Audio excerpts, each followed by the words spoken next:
আসসালামু আলাইকুম দর্শক। আমি এই মুহূর্তে যে আলোচনা করতে যাচ্ছি, এর আগেও আমি এই বিষয় নিয়ে অনেক ভিডিও দিয়েছি এবং অনেক আলোচনা করেছি।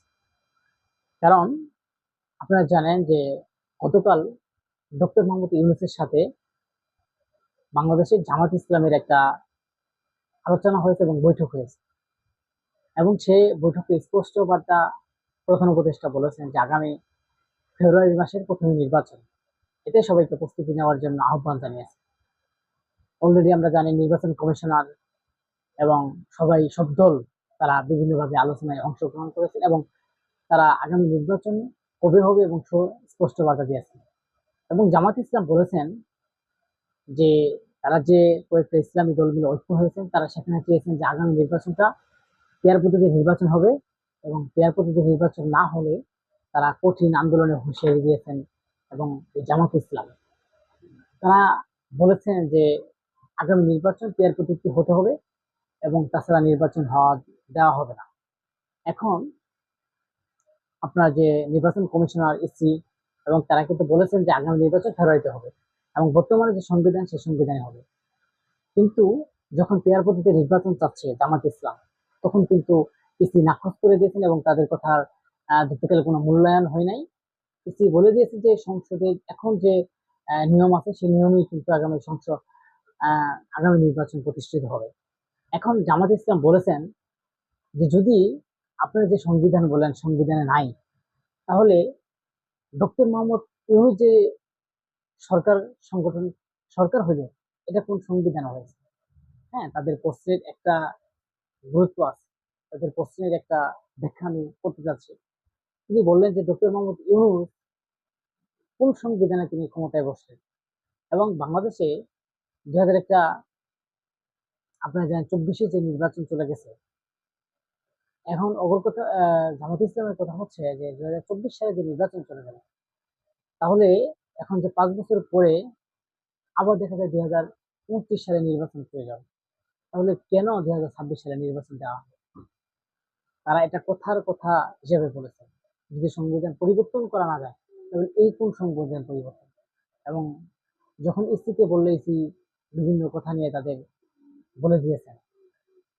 এখন প্রশ্ন হচ্ছে জামাত ইসলামের জন্য আমি একটা কথা বলছি, যে জামাত ইসলাম বলছে যদি পেয়ার পদ্ধতি না হয় তাহলে গণপরিষদ ভোট চাই, যে গণপরিষদের মাধ্যমে আগামী বলা যাবে যে পেয়ার পদ্ধতি নির্বাচন হবে কিনা, তাহলে সেটাও দেওয়ার জন্য তিনি বলেছেন। আসলে পেয়ার পদ্ধতির নির্বাচনটা বাংলাদেশের জন্য যেমন ভালো, তেমন হচ্ছে খারাপ। আমি ভালো দিকটা হচ্ছে ছোট ছোট দলের জন্য ভালো। কারণ হচ্ছে ছোট ছোট দল তারা যদি 3% ভোট পায়, 9টা আসন পাবে। 1% ভোট পাইলে 3টে আসন পাবে। কথা বুঝে, এই যে বাংলাদেশের মধ্যে যদি সারা বাংলাদেশ তারা নির্বাচন করে যে কোনো দল, তারা তো 4-5%, 2%, 3% ভোট পাবেই। তাহলে তারা তো 5-7টা সংসদ পাই যাবে।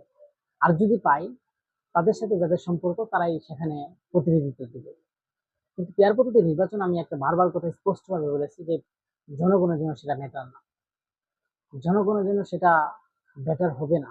আমি মনে করি কেন বেটার হবে না, জনগণের জন্য বড় একটা প্রবলেম ইস্যু হয়ে দাঁড়াবে।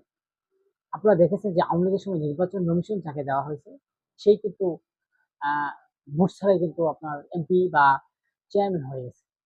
এখন যে আপনার সিস্টেমটা আসতেছে, সেটা হচ্ছে কিন্তু আরো খারাপ। তখন আমরা জানতাম যে আওয়ামী লীগ একটা ইউনিয়নে ধরেন 5টা চেয়ারম্যানের প্রার্থী থাকতো, একজনকে আওয়ামী লীগ দিয়েছে, এবং সে একজন যদি কাজ না করতো অন্যজন সবাই ধরতো যে জনগণের জন্য কাজ করতে হবে, এরকম একটা চিন্তা ভাবনা ছিল। এরকম কম বেশি হলো করো, এমনও প্রার্থী আছে সেখানে আমরা চিনি না, জানি না। ধরেন একটা আসনে, আপনি একটা আসনে সেখানে সর্বোচ্চ সে এলাকার মানুষ চায় বিএনপিকে, যে বিএনপিকে ভালোবাসে এবং বিএনপিকে তারা 98% বা 95% ভোট দিবে। এখন 5% দিবে জামাতকে। এখন থেকে পেয়ার পদ্ধতি নির্বাচন হওয়ার পরে আসন ভাগাভাগির পরে আপনারা দেখবেন যে যখন আসন ভাগাভাগি করছে, তখন সেই পেয়ার পদ্ধতি নির্বাচনের সিস্টেমে আপনার জামাত ইসলাম ওইখানে পেয়ে গেল বা এমপি হিসেবে। এখন ধরুন আমি একজন সাধারণ জনগণ, আমি সেই এমপির কাছে যদি যাই, সে কি আমার কাজ করবে? কারণ সে এমপি জানে এখানে 95% বিএনপির ভোট দেওয়া আছে। আমি তো তোমরা তো আমাকে এমপি বানাও নাই, আমার দল থেকে এমপি আমাকে দিয়েছে, সেই হিসেবে আমি পাইছি। আমি কাজ করবো না, আপনি কিছু করতে পারবেন? তার সাথে কোনো নেতাকর্মীর সম্পর্ক থাকবে এবং তার সাথে কোনো জনগণের সম্পর্ক থাকবে, তিনি কি জনগণের জন্য কাজ করবেন আদৌ? এবং জনগণের ভোটের কি মূল্যায়ন হবে? জনগণ কি মূল্যায়ন করবে? যে একই প্রার্থী এক সমাজে 30টি প্রার্থী থাকতে পারে, 30টি প্রার্থীর মধ্যে আমি মূল্যায়ন করবো কাকে? স্বতন্ত্রকে। কারণ আমি কোনো দলকে ভালোবাসি না, আমি একজন স্বতন্ত্র ব্যক্তি দাঁড়াইছে তাকে আমি ভালোবাসি, তাকে আমি ভোট দেবো। কিন্তু পেয়ার পদ্ধতির সিস্টেম হবে হবে না। আমি স্বতন্ত্র ব্যক্তি হিসেবে যে থাকবে তাকে আমি ভালোবাসি বা তাকে আমি ভোট দিব, সে একজন বিএনপির লোক হতে পারে, স্বতন্ত্রকে নির্বাচন করছে। কিন্তু পেয়ার পদ্ধতি এই সুযোগ নাই। আমি একটা 100 বার আপনাদেরকে আমি বারবার বলেছি যে পেয়ার পদ্ধতি নির্বাচন বাংলাদেশের জন্য হবে না, এটা শুধু জামাতের স্বার্থ হাসিলের জন্য এই পেয়ার পদ্ধতি নির্বাচন চাচ্ছে এবং ছোট ছোট দলের জন্য স্বার্থ হাসিলের জন্য তারা নির্বাচন চাচ্ছে।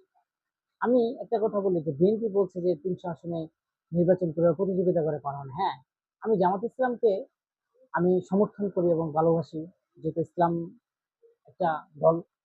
কিন্তু আপনাদের আমার কথা হচ্ছে যে আপনারা যে 300 আসনে নির্বাচন করেন, আপনারা তো সারা বাংলাদেশের গ্রহণযোগ্যতা, আপনারা বলেন যে বিএনপি নাকি জোর করে সিনেমা নেবে, আপনারা কোথায় থাকবেন?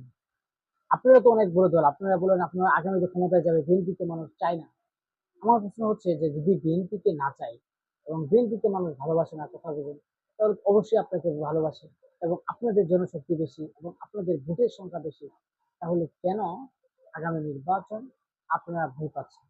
আগামী নির্বাচনে কেন আপনারা যে বিএনপিকে সিনেমারি নেবে, পিটিয়ে নেবে, এরকম শুরু?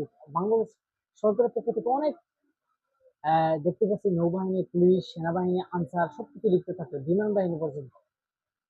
তাহলে এই জায়গায় যদি নির্বাচন সুষ্ঠু সম্ভব না হয় এবং আপনারা আপনার দলের নেতাকর্মী যারা আছে, বাংলাদেশে আপনার নেতাকর্মী বেশি, তারপরে যদি আপনারা সমর্থন না পান, তাহলে কেন বিএনপি দোষারোপ করেন? আমার প্রশ্ন হচ্ছে এটা। আমি মনে করি যে আগামী নির্বাচন একটা নিরপেক্ষ নির্বাচন হবে এবং সুষ্ঠু সুন্দর নির্বাচন হবে এবং সেই পেয়ার পদ্ধতির নির্বাচন আমরা আসলে মানি না এবং কিছু কিছু নেতাকর্মী যারা আছেন, যারা ছোট ছোট দল পেয়ার পদ্ধতি নির্বাচনের জন্য পাগল হয়ে পড়ছেন এবং আগামীতে একটা সুষ্ঠু সুন্দর নির্বাচন হোক আমরা আশা করি এবং পেয়ার পদ্ধতি নির্বাচন জামাতের যে আশা আকাঙ্ক্ষা সেটা একটু অলরেডি নাকচ করে দিয়েছেন।